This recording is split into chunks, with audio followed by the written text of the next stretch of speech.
তো আজকে 20,000 উপরে 21,000-এর উপরে প্রায় টিকিট বিক্রি হয়েছে সারাদিন। তো আজকে সানডে কোনো রকম ব্যাপারটা মিটে গেছে। তো ব্যাপারটা হচ্ছে এবার আসল কথা যেটা বলছি, কালকে মন্ডে, কালকেই হচ্ছে দেবের হচ্ছে আসল অগ্নি পরীক্ষা। তো আজকে ভিডিওটা এক সেকেন্ড স্কিপ করবে না। আমার ইউটিউব মঞ্চে তোমাদের সবাইকে অনেক অনেক স্বাগত। যারা যারা দেখছো, আরেকটা কথা, কোথা থেকে দেখছো আমাকে কমেন্টস করে জানাবো। তোমাদের এলাকায় কটা সিনেমা হল আছে, যারা কি করে তারা কে কে দেখেছো এখনো পর্যন্ত খারাপ, সেটা আমাকে নিচে জানাবে। আর ব্যাপারটা হচ্ছে যে কালকে হচ্ছে দেবের সবচেয়ে বড় অগ্নি পরীক্ষা, কারণ শুক্র শনি রবি মোটামুটি হলিডে ছিল, কালকে কিন্তু সোমবার পড়েছে। তো কালকে কিরকম কালেকশন হতে পারে হল থেকে, যে কালকে কিরকম হলের কি হবে সেটা আজকে ভিডিওতে আমি মোটামুটি আলোচনা করবো। বাকিটা কালকে রাত্রে, কালকে সেই উপর ভিডিও বানাবো। তো কালকে কিরকম কি হতে পারে খাদানের, সেটা এই মুহূর্তে আমি তোমাদের বলছি না, বলবো ভিডিওর শেষে বলবো। এখন আগে শোনো ব্যাপারটা, যে কালকে কেন অগ্নি পরীক্ষা, কারণ কালকে কিন্তু ছুটির দিন নেই।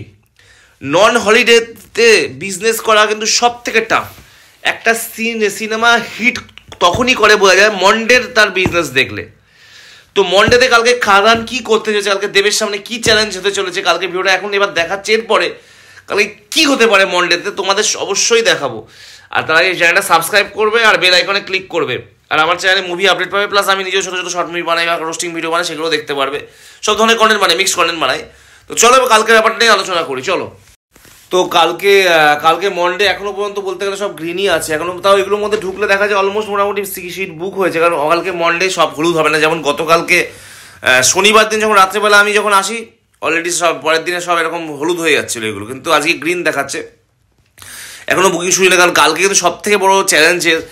তারপরেও স্টার থিয়েটার অলরেডি হাউসফুল, মানে এইটা একটা বিশাল লেভেল। কালকে মন্ডে তো স্টার থিয়েটারে সব থেকে বেশি লোক সংখ্যা, এখানে টোটাল একসাথে বসে প্রায় 1200 লোক সিনেমা দেখতে পারে স্টার থিয়েটারে। কলকাতার স্টার থিয়েটার তোমরা দেখতে পাচ্ছ অলরেডি হাউসফুল। তো স্টার থিয়েটারে দুটো শোই দেখলাম, দুটো শোই অলমোস্ট হাউসফুল হয়ে গেছে, কিন্তু বাকি শোগুলোতে আমি এখনো গ্রিন দেখছি। কারণ যেহেতু মন্ডে কালকে হলিডে না, তাই কালকে বাকি সিনেমা হলগুলো কালকে একটু গ্রিন, এখনো গ্রিন আছে, কিন্তু সকালের মধ্যে আশা করা যায় সিট বুক হয়ে যাবে। কেন বলছি, কারণ ওগুলো যখন ঢুকা যাবে, একটা গ্রিনের মধ্যে ঢুকে দেখাচ্ছি, অ্যাকশন হোল্ড করো। বারুইপুরে একটা শো লীলা সিনেমা, এটা বাইরে থেকে গ্রিন দেখা যখন, কিন্তু ঢোকার পর দেখা গেল অলমোস্ট অনেক সিটি বুক আছে। তো মোটামুটি মন্ডেতেও যে খাদান একটা ভালো ঝড় উঠতে চলেছে সেটা এই মুহূর্তে বোঝা যাচ্ছে। কারণ এটা কি করে বুঝলাম, স্টার থিয়েটার থেকে, স্টার থিয়েটারের সবথেকে বেশি লোক সংখ্যা। মানে পুষ্পা সিনেমা তো এত ভিড় হয়নি, এবার দেবের খাদান দেখতে স্টার থিয়েটারে যত লোক এসছে, মানে পুষ্পা রেকর্ডও দেবের খাদান ভেঙে দিয়েছে। তো কালকের মন্ডের পরীক্ষা যদি দেব পাশ করে যায়, আগামী 25শে ডিসেম্বর দেবের জন্মদিন প্লাস ছুটির দিন, সেদিন তো মোটামুটি বিরাট অঙ্কের একটা বিজনেস করে নেবে। তো এই মুহূর্তে আমি যেরকম সিদ্ধান্ত আজকে এখন এলাম তোমাদের আমি জানাচ্ছি, যে কালকে অলরেডি সিনেমা হিট করবে। কালকে অলরেডি দেবের সিনেমা, কালকেও খাদান ঝড় অব্যাহত থাকবে। হয়তো মন্ডে একটুখানি হয়তো রবিবারতে বিজনেস ডাউন গেল, সেটা খুব একটা ডাউন করবে না। মন্ডেও খাদান ঝড় অব্যাহত থাকবে, কারণ একটাই কারণ, এখন মানুষ অলরেডি বুঝে গেছে যে খাদান সিনেমার গল্প ভালো, মানে মানুষ খেয়ে নিয়েছে।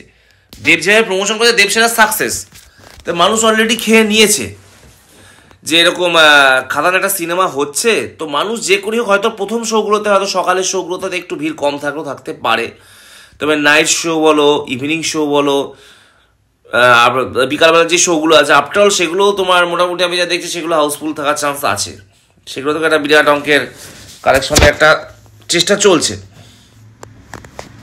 তো ব্যাপারটা হচ্ছে চিন্তার কোনো কারণ নেই। কালকের দিন খাদানের দেবে অগ্নি পরীক্ষা, কালকের দিনও দেব অগ্নি পরীক্ষায় পাশ করে যাবে। তো সেইটা হচ্ছে এখন এবার দেখার হচ্ছে যে সেটা লড়াইটা কি করে লড়তে হবে। এখন সামনে বিশাল বড় লড়াই কালকে, এখন টানতে হবে। এটা কালকে অবধি চললেও হবে, এটাকে কিন্তু 25 ডিসেম্বর অবধি টানতে হবে, 25 ডিসেম্বর পরেও টানতে হবে, তারপরেও কিন্তু কারণ সবই কিন্তু খাদান এখন অলরেডি আজকের দিনের শেষে বক্স অফিস রিপোর্ট অনুযায়ী বা আমার মত অনুযায়ী খাদান অলমোস্ট 3 কোটি টাকার বিজনেস করে নিয়েছে। 3 থেকে 3.5 কোটি টাকার বিজনেস খাদান করেছে 3 দিনে, কিন্তু এখনও কিন্তু বাজেট রিকভার হয়নি। বাজেটের উপরে তবেই হিট, কারণ এখনও কিন্তু বাজেট রিকভার হয়নি। মানে 6 কোটি বাজেট, 6 কোটি থেকে 7 কোটি টাকা ধরো খরচা করেছে, 7 কোটি টাকা কিন্তু ওঠেনি বিজনেস কালেকশন। এখন সবে উঠেছে এই মুহূর্তে 3.5 কোটি থেকে 4 কোটি আমি দেখছি। তো সেই 3.5 থেকে যতক্ষণ পর্যন্ত 7 থেকে 8 কোটি টাকা না তুলতে পারবে, বা তার মিনিমাম ডবল না করতে পারবে, তখন কিন্তু সিনেমাটাকে হিট বলে না থাকে। তাই বলছি কালকে দিনটাতে বড় চ্যালেঞ্জ, কালকে যদি পার করে যায় 25 তারিখ অবধি কিন্তু এইটা বজায় রাখতে হবে, প্রত্যেকটা উইকডেসে এরকম বজায় রাখতে হবে। তোমরা বেশি শেয়ার করবে ভিডিওগুলো সবাইকে। যেখানে আনার সময় সবচেয়ে বড় সিনেমা হলও তো নেই আমাদের এখানে, কি করবে? সিনেমা হলই তো নেই, মানুষের যে কী করে যাবে? তো এইটাই হচ্ছে মেন কথা, যে তবুও আমি বলছি যে তোমরা ধৈর্য ধরা, দেব ফ্যানরা বলবো আমরা জিতছি। আর চলো, কালকের জন্য অনেক শুভকামনা দেব টিমকে, ভালো থেকো।